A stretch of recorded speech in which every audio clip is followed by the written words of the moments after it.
আসসালামু আলাইকুম। আশা করি সবাই ভালো আছো। গত ক্লাসে আমরা এই টাইপের একটা ম্যাথ সমাধান করছিলাম। আজকে আমরা আরেকটা এমসিকিউ সমাধান করব।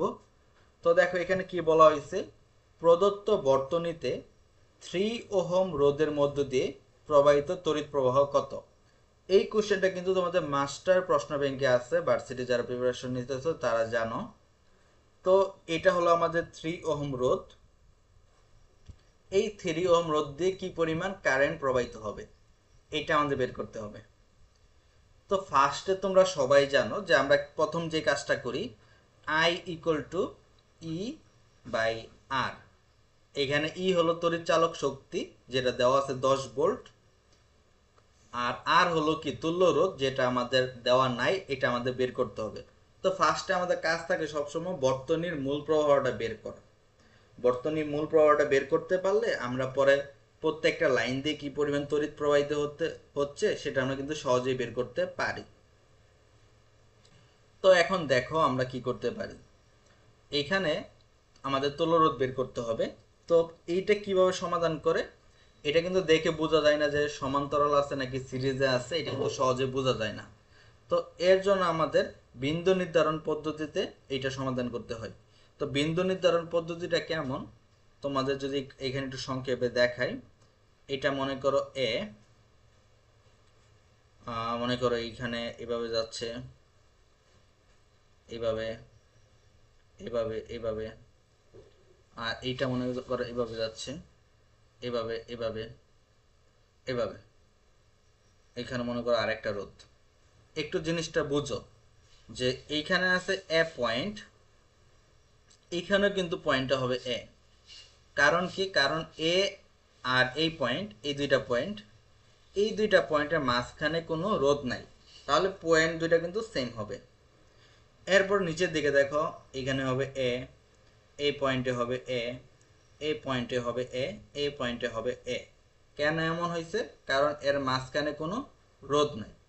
যখনই এখানে একটা রোধ থাকবে, মনে করো এই পয়েন্টটা হবে এ, তাহলে এখানে একটা রোধ আছে, তাহলে কিন্তু এই পয়েন্টটা এ হবে না।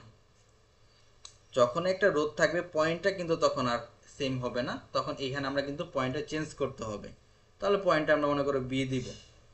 এরপরে এখানে কি হবে বি, এখানে একটা রোধ আছে, তাহলে পয়েন্টটা কি হবে সি। বিষয়টা এইভাবে চলে, যখনই আমরা একটা রোধ দেখব তখনই কিন্তু আমাদের এই যে পয়েন্টটা যেটা, এটা আমরা চেঞ্জ করে ফেলবো। আশা করি বুঝতে পারছো। এইটুকু যদি বুঝতে পারো তাহলে ম্যাথটা করতে তোমাদের সহজ হবে। তো ফার্স্টে আমরা এই পয়েন্টটাকে ধরবো এ, আর এই পয়েন্টটাকে ধরবো বি।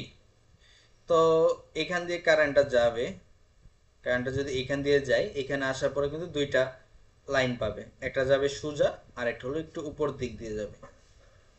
তো এই পয়েন্টটা কি হবে, অবশ্যই এ হবে, কারণ এই পয়েন্টে আসার আগে তো কোনো রোধ পায় নাই, তাহলে এটা এ।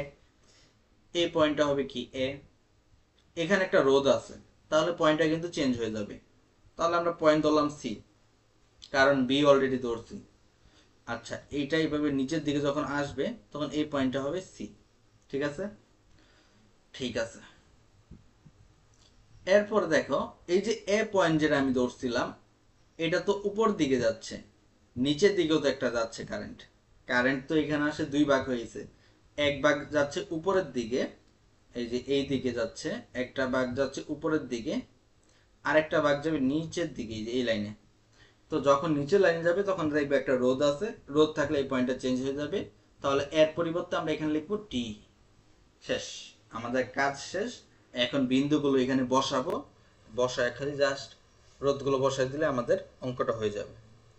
তো আমরা এখন এইগুলো একটু মুছে দিই, এ লাগবে না, এই সিটা লাগবে না, কোনো কাজের না, এটা কেটে দিই, এইটা এটা কোনো কাজে লাগবে না, এই এও লাগবে না। আচ্ছা, তো আমরা এখানে চারটা বিন্দু আমি এখানে এভাবে লিখি, এ, এটা হবে আমরা বি,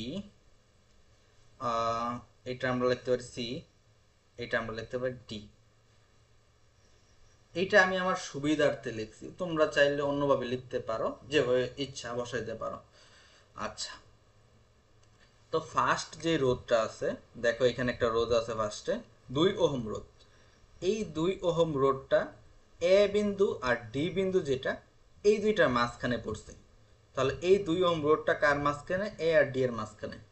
তাহলে এইটা হলো এ আর এটা হলো ডি। আচ্ছা, আমরা একটা কাজ করলে মনে হয় আমাদের সুবিধা হয়। সেটা হলো যে এটাকে আমরা সি ধরি আর এই পাশে আমরা ডি ধরি। এইটা করলে মনে হয় আমাদের সুবিধা হয়। তাহলে ফার্স্টে কিন্তু আমরা এ থেকে ডিতে যাব। এই যে এ এর মাঝখানে একটা রোধ, এইটা হলো ডি। তাহলে রোধটা কত? 2 ওহম। ঠিক আছে। এরপরে দেখো এইখানে একটা রোধ আছে 3 ওহম রোধ। এই 3 ওহম রোধটা কিন্তু সি আর ডি এর মাঝে। তাহলে এইটা হলো সি আর এটা হলো ডি, সি আর ডি এর মাঝে। আচ্ছা, সি আর ডি এর মাঝে একটা রোধ দিলাম।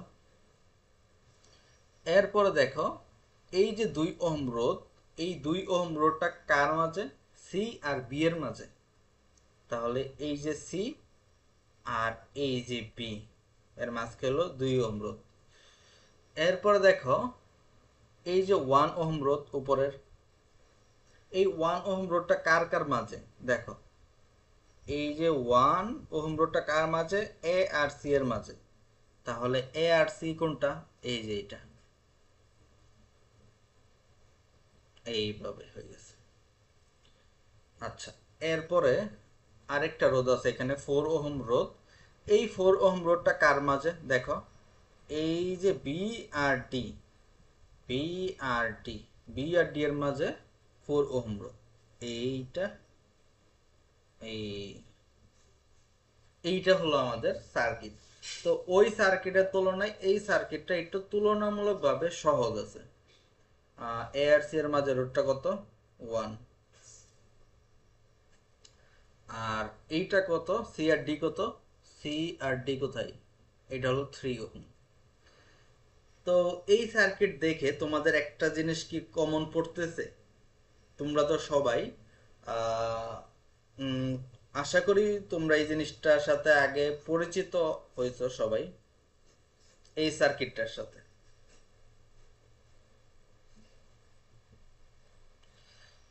যদি তোমরা এই সার্কিটটা এর আগে পড়ে থাকো, সবাই এই সার্কিটটা জানো। তো এখানে কিন্তু জি থাকে, নর্মালি এইখানে কিন্তু জি থাকে। হুইস্টার্ন ব্রিজ যারা পড়ছো, সবাই তো পড়ছো আশা করি ইন্টারে। এইখানে কেন এটা হুইস্টার্ন ব্রিজ হয়েছে? দেখো এই যে 1 আর 2 আর 2 আর 4, এই দুইটার অনুপাত কিন্তু সমান। কিভাবে সমান? দেখো আমরা যদি এখানে রাখি 1/2 আর এই দুইটার অনুপাত কত? 2/4। তাহলে এটা কাটাকাটি করলে কিন্তু 1/2। যদি কখনো এদের অনুপাত যদি সমান হয়, যদি অনুপাত সমান হয়, তাহলে কিন্তু এই যে এই রাস্তা দিয়ে কোনো কারেন্ট প্রবাহিত হবে না। এটা ভালো করে নোট করে রাখো। যদি এই যে এই পয়েন্ট, এই পয়েন্ট, এই পয়েন্ট, এই পয়েন্ট, এদের অনুপাত যদি সমান হয়, তাহলে কিন্তু এইখান দিয়ে কোনো কারেন্ট প্রবাহিত হবে না। তাহলে এইটার কারেন্ট হয়ে যাবে 0। তো এইটা তোমাদের আর বড় করে করার দরকার নাই। তাহলে এটা কারেন্ট কিন্তু 0 হয়ে যাবে। তুমি যেভাবেই করো এটা কারেন্টটা কিন্তু 0 হয়ে যাবে। তো এটা একটু কঠিন অঙ্ক। মোটামুটি যদি পরীক্ষার হলে যদি তোমরা এইভাবে বসাইতে বিন্দুগুলো, এ, সি, এরপরে ডি, এরপরে ভি, এভাবে রোদ টোদ বসাইতে এখানে এভাবে এভাবে। আমি তো জানি না এটা কিভাবে সলিউশন, আমি কিন্তু সলিউশন এটা দেখি নাই। তো হঠাৎ করে আমার মনে হলো যে আমি যদি বিন্দুগুলো এভাবে বসাই, এ, সি, ডি, ভি, এইভাবে যদি বসাই, তাহলে মনে হয় সুবিধা হবে, তোমারও সুবিধা হবে, আমাদেরও বুঝাইতে সুবিধা হবে। তো যখন বসাইছি তখন দেখলাম যে এটা হুইস্টার্ন ব্রিজের মতো হয়ে গেছে আকৃতিটা। তো যেহেতু হুইস্টার্ন ব্রিজের মতো আকৃতি হয়েছে, তখন দেখলাম যে এদের অনুপাত কি ঠিক আছে নাকি। দেখলাম অনুপাতও ঠিক আছে। তাহলে কিন্তু এই পয়েন্টে কোনো কারেন্ট যাবে না। তাহলে এখানে রোধ থাকা আর না থাকা একই কথা, এই পয়েন্টটা কিন্তু 0 হয়ে যায়। তো আজকের এই ভিডিওটা এই পর্যন্তই। আসসালামু আলাইকুম।